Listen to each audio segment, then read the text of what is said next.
Welcome to Sustainable Solutions. In this episode, we are exploring into a paper titled Being Efficient and Green by Rethinking the Urban-Rural Divide by Gren and Erik Andersson.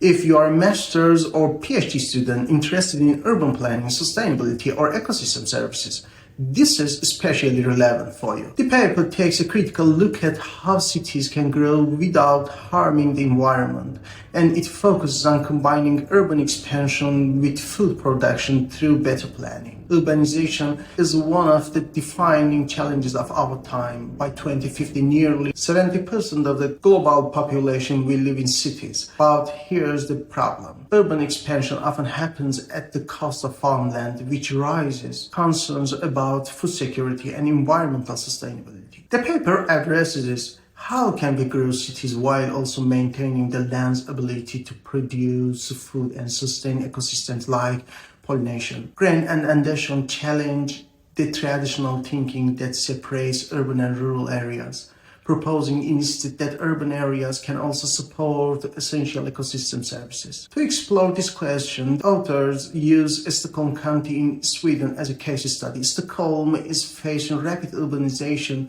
with over 300,000 homes expected to be built by 2030. The authors looked at how much farmland and semi-natural areas would be affected by this expansion. Especially, they quantify the land impacted by urban growth and assess the effect on key ecosystem services such as pollination. This study involved spatial analysis using geographic information systems (GIS) to measure the percentage of farmland and semi-natural areas that would be lost to urbanization. They also conducted field assessment to measure the availability of resources that pollinators need, such as food, nesting habitats, and greenery. The results were eye-opening. While only 3% of farmland would be directly impacted by urban expansion, a staggering 37% of semi-natural areas, which are critical for pollinators, would be affected. This includes green spaces like parks and gardens, which are often overlooked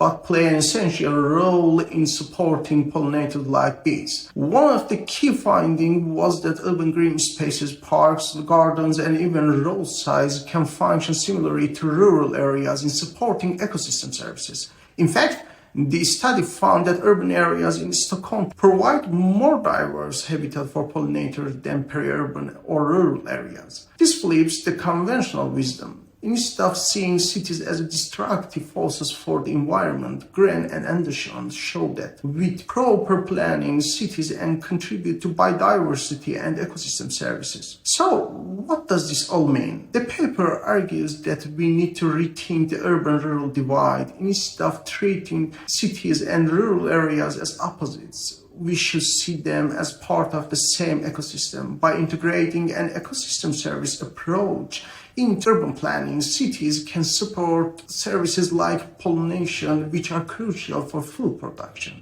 This idea of synergy between urban and rural areas opens up exciting possibilities for sustainable development.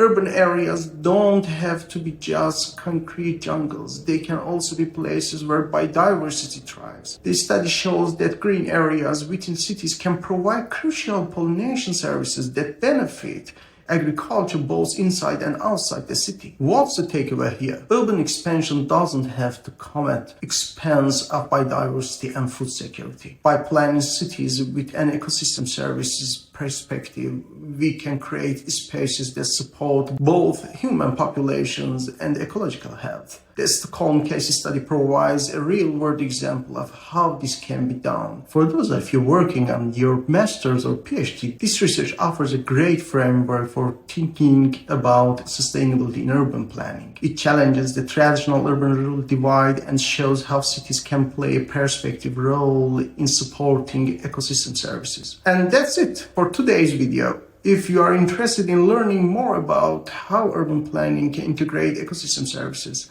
I highly recommend diving deeper into this paper. Don't forget to like, subscribe, and share this video with your fellow researchers. Let's continue exploring how we can build sustainable cities for the future here on Sustainable Solutions.